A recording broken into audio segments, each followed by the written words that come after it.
증시부터 한번 점검을 하겠습니다. 그렇게 좋지 않았습니다. 다우 S&P 500, 나스닥 전부 떨어지고 빅스 지수 크게 상승했습니다. 이 ASML 이 담당자가 잠깐 시간을 착각해서 이 담당자가 실수로 홈페이지 올렸다가 지워진 이 회사 실적이 좀 안 좋게 나왔습니다. 그래서 이 업체 주가가 큰 폭으로 하락을 했고요. 이게 반도체 투심 악화로 이어지면서 오늘 필라델피아 반도체 지수 큰 폭으로 하락했고요. 전반적인 투심 약화로 이어지면서 지수가 크게 밀렸습니다. 하지만 유일하게 이 소형주 중심인 러셀 2000만 그나마 0.05% 상승이라서 상승이라고 말하기 민망하지만 그래도 상승으로 지켜냈는데요. 오늘 뉴욕 제조업 지수, 엠파이어 제조업 지수 나왔는데 이게 매번 널뛰기를 하죠. 지난달에는 예측은 안 좋았는데 너무 잘 나와서 문제였어요. 그래서 시장을 놀래키더니 이번에는 예상은 좀 높았는데 또 너무 안 좋게 나와서 시장을 놀래켰습니다. 미국 제조업 안 좋다. 얘기 어제 오늘 얘기 아니지만 그래도 시장이 여기에 반응을 했습니다. 페드와치 데이터 보시면은 다시 다음 달 금리 동결될 확률이 10% 언더로 내려갔고 25bp나 94% 넘게 올라갔고요. 이런 걸 보고 다음 달에도 금리 인하가 멈추지는 않겠구나 기대하는 시장이 역시 금리에 가장 민감한 러셀 2000 지수만 소폭 올려주는 식으로 대응을 했습니다. 역시 이걸 보면은 이 금리 인하 국면에 러셀 2000은 좀 더 갈 수 있겠구나 이런 점을 또 한번 확인하는 계기가 될 수 있었습니다. 관련해서 오늘 연준의 속내를 알 수 있는 중요한 연설이 있어서 하나 가져와 봤는데 연준이 지금 상황을 어떻게 보는지 물론 이 메리 데일리 샌프란 연은 총재가 연준 모두를 대변하는 건 아니지만 그도 그렇게 얘기하지만 연준의 어떤 지금 상황을 보는 사고방식, 그 단편을 읽을 수 있어서 중요한 내용이라서 가져와 봤습니다. 짧은 연설인데 제가 내용 소개해 볼게요. 데일리 총재가 이렇게 얘기를 합니다. 지난주에 걷고 있었대요. 근데 이건 제 자료 화면인데 유모차를 끌고 개를 데리고 산책하던 한 젊은 아빠가 물었답니다. 총재님, 이제 승리를 선언하신 건가요? 이렇게 물었대요. 근데 바로 데일리 총재가 아니라고 했다고 합니다. 왜냐? 인플레가 2% 목표에 도달하기 때까지 만족하지 못할 거니까요 라고 답을 했대요. 근데 그 젊은 아빠가 이것만 말하는 게 아니었어요. 낮은 인플레는 물론이고 건강한 노동시장, 지속 가능한 성장을 원하더랍니다. 그동안 높은 인플레에 시달려서 너무 힘들었고 잃은 게 많았고 앞으로는 경력도 잘 쌓고 더 나은 삶을 살 기회를 원했다고 합니다.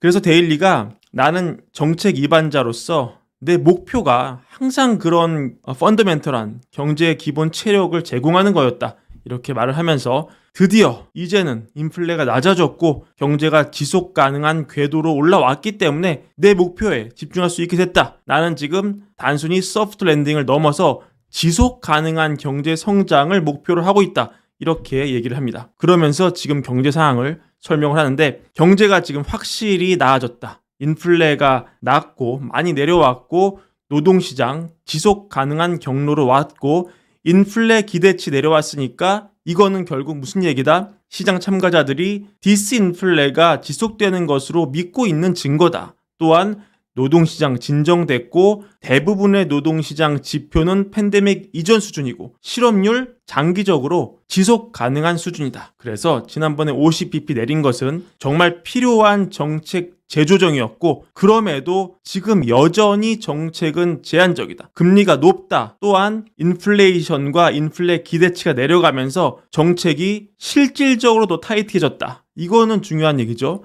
이 피셔 방정식에 따르면 명목금리는 실질금리 더하기 기대인플레로 정의되기 때문에 이걸 정리하면 실질금리는 명목금리 빼기 기대인플레로 정리가 됩니다. 그래서 이 기대인플레가 내려가면은 제가 숫자를 가져와 봤는데 명목금리가 5일 때 기대인플레가 3이면 실질금리가 2죠. 실질금리가 우리의 삶에 실제로 영향을 미치는 것이니까요. 근데 같은 명목금리에서 기대인플레가 3에서 2로 내려가면은 실질금리는 오히려 올라간다. 이런 얘기가 되겠습니다. 그래서 데일리 총재 말하기를 우리는 정책을 계속 이렇게 완화하면서 금리를 내리면서 이 금리에 완전히 손을 놓지는 않아야 된다. 그러니까 데이터를 봐야 된다는 거죠. 그래서 2% 인플레로 돌아가면서 노동시장을 완전 고용 상태도 지켜내야 된다. 연준의 이중 책무를 달성해야 된다. 그러면 결론적으로 이게 가능하다는 거냐? 가능하다. 역사가 그렇다고 말한다. 지금 경기 확장 국면 들어섰을 때 한 번 확장 국면이 가면 이렇게나 과거의 사이클이 길었다.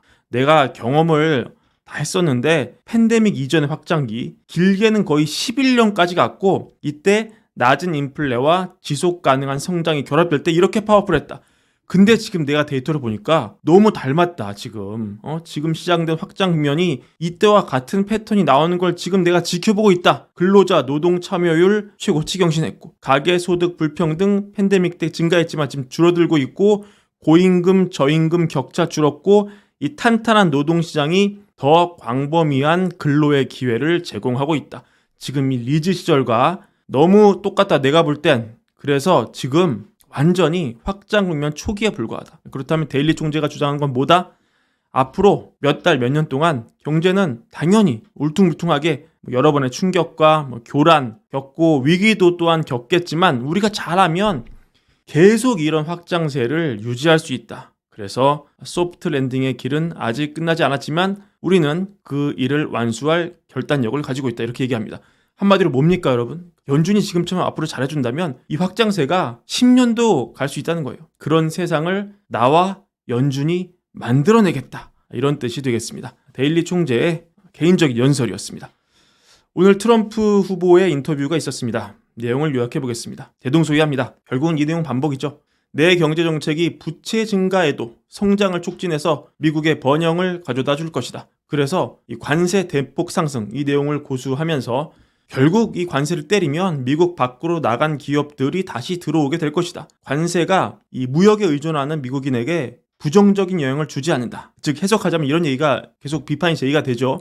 관세로 인해서 저부가가치 산업, 예를 들어서 중국의 60% 관세를 때리면 그 기업이 미국에 안 온다. 방글라데시, 멕시코, 베트남 이런 데를 가지 미국에 안 간다. 이런 주장을 반박하면서 결국 트럼프의 주장은 일관되게 관세를 때리면 기업이 미국으로 돌아서 공장을 짓고 관세를 회피할 공산이 크다. 이렇게 입장을 고수했고요. 파격적인 법인세 감면 21을 15로 내리겠다. 또 국내 제조업을 지원하기 위한 새로운 세금 감면 정책도 제공하겠다. 이런 얘기를 반복했습니다. 연준에 대한 얘기도 하죠. 취임하면 파월 의장 자를 것이냐? 여기에 대한 답변은 좀 회피를 했고요. 대통령이 직접 금리를 좌지우지하게 둬서는 안 된다. 이거는 동의를 했는데 다만 대통령이라도 연준 의장과 대화는 할 수 있어야 된다. 약간 구두 개입을 시사한 게 아닌가 이런 느낌이 좀 듭니다. 그리고 연준을 좀 비판했어요. 트럼프 특유의 그런 놀리는 화법으로 비판했는데 연준 위원들 걔네들은 세상 편한 직업이다. 한 번 사무실 한 달에 한 번 출근해가지고 동전 던지기로 금리를 정하면 모두가 연준을 신처럼 생각한다. 세상에서 제일 좋은 직업이다. 이렇게 비판을 했고요. 이민도 새로 나온 건 없었습니다. 이민 규제가 강화되면 노동력 부족이 심화되고 경제 혼란 줄 수 있다. 이런 비판에 나는 많은 사람이 우리나라 들어오기를 미국에 들어오기를 바라지만 합법적으로 들어오기를 바란다. 이런 입장 고수하면서 대통령 다시 자리에 올라가면 남서부 국경에 장벽 다시 세우고 대부분이 무슬림 국가 출신인 사람들 입국을 제한하고 불법 체류자는 다 조사해서 추방시킬 거다. 이렇게 기존 입장을 반복했습니다. 근데 오늘 하필 IMF가 좀 절망적인 보고서를 내놨죠. 거의 이러다가 우리 모두 망한다. 다 같이 허리띠를 제발 각국 정책 담당자들아 정말 도와줘라. 우리 함께 좀 이 세상을 지켜나가보자. 이런 호소문인데 이 IMF 분석에 따르면은 올해 말까지 글로벌 전역 공공부채가 100조 달러가 넘을 것 같다. 주요 선진국이 허리띠 졸라 매야 된다. 정말로 이 5년, 7년 안에 전례 없는 규모의 지출 삭감과 세금 인상이 필요하다. 이렇게 지적을 했습니다. 만약에 그렇지 않을 경우에 미국과 중국이 부채를 늘리면서 지금 중국도 또 열심히 경기 부양하고 있죠. 이 두 나라가 부채를 늘리면서 아까 말씀드린 글로벌 부채 100조 달러 시대 열리고 이게 결국 전 세계 GDP와 맞먹는 시대가 열린다. 극단적인 시나리오에서는 당장 26년 즉 내후년에 정부 부채가 전 세계 115%가 되고 지금 미국 정부의 부채는 GDP의 150%가 될 수 있다. 미국 부채는 얼마 전까지만 하더라도 GDP 60 정도였는데 지금은 2배 넘게 증가했다. 그래서 프랑스 같은 경우에는 최근에 2025년까지 GDP의 5% 이내로 적자를 줄이고 29년까지 3%로 줄이겠다는 목표를 가진 예산안 공개했는데 지금 각국이 적어도 GDP의 3에서 4.5%에 해당하는 지출 삭감과 세금 인상을 해야 되는 상황이다. 그러나 현실은 지금 트럼프가 돼도 10년 동안 예산 적자가 7.5조 달러 늘 것으로 예상되고 해리스가 돼도 3.5조 달러가 늘 것으로 본다. 그래서 IMF가 걱정하기로 정말 큰일 났다. 왜냐면 미국이 이렇게 나오면 이게 글로벌 전역으로 파급되기 때문이다. 각국의 금리가 점점 각국의 내부 사정보다는 점점 미국 연준의 미국 내부 사정에 좌지우지되고 있다. 이렇게 경고를 하고 있고요. 이 미국을 상대로는 너네는 좀 여력이 있다. 고소득자 세금 증세, 또 물건을 팔 때 발생하는 부가가치세 이런 거를 올릴 여지가 너네 좀 있다. 이렇게 보는 게 IMF의 견해인데요. 지금 봐서는 둘 중 누가 되든 예산 삭감, 지출 감소 이런 걸 통한 재정 건전화 둘 다 어렵지 않을까 이렇게 보는 게 IMF의 뷰인 것 같습니다. 그리고 만약에 상황이 이렇다면은 역시 우리 IMF도 지적을 하지만 역시나 이 과거 초저금리로의 회귀는 어렵지 않겠느냐 이런 거시적인 뷰 이런 것도 알고 가시면 좋을 것 같아서 정리해 드렸습니다. 오늘 준비한 브랜비의 영상 이것으로 마무리하고요. 월걸브 구독과 좋아요 많은 사랑도 함께 부탁드립니다. 감사합니다.